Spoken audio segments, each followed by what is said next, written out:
acte fort du président de la République, l'engagement de plusieurs réformes constitutionnelles.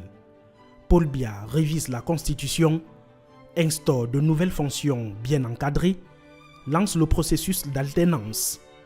Le code électoral connaît une révision consensuelle sous la responsabilité et l'impulsion de Patricia Tomaino Damjoya, que l'homme félicite en gentleman pour sa participation au passage comme unique femme sur les 12 candidats à la dernière élection au sommet de l'État.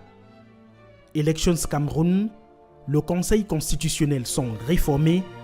Le Cameroun vit des élections législatives et municipales les plus transparentes de son histoire, avec un rebondissement de l'opposition. Au rang des réformes structurelles et économiques, plusieurs projets rentrent dans leur phase de maturation avec la transparence comme clé de voûte du développement. Une nouvelle dynamique voit le jour avec l'implication de toutes les fils et filles du pays, y compris ceux de la diaspora qui contribuent de main de fer à la transformation du Cameroun. Paul Biya instruit une gouvernance rigoureuse aux nouveaux responsables des structures publiques et parapubliques, prescrit de nouvelles enquêtes avec résultats immédiats sur la gestion des fonds publics.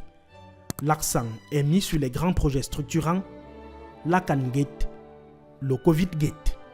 Le Cameroun connaît un redécollage à 180 degrés. Plusieurs secteurs agricoles, touristiques, industriels et culturels connaissent un essor inédit.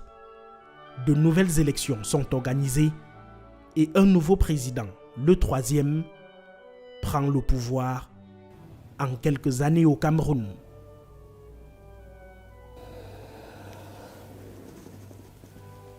Oups, donc tout ceci n'était qu'un rêve. Un rêve qui peut toujours se réaliser si l'intérêt supérieur de la nation prime. Il est désormais constant que le peuple camerounais est déterminé à tourner la page d'un système laxiste, corrompu et méprisant.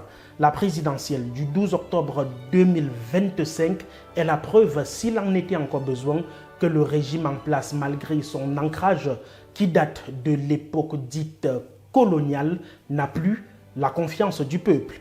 Lequel peuple qui, soucieux de voir le minimum d'acquis être préservé, a décidé de ne pas aller plus loin. L'heure est donc à l'apaisement, l'heure est à la prise de conscience d'une administration vouée à être plus médiatrice qu'arrogante.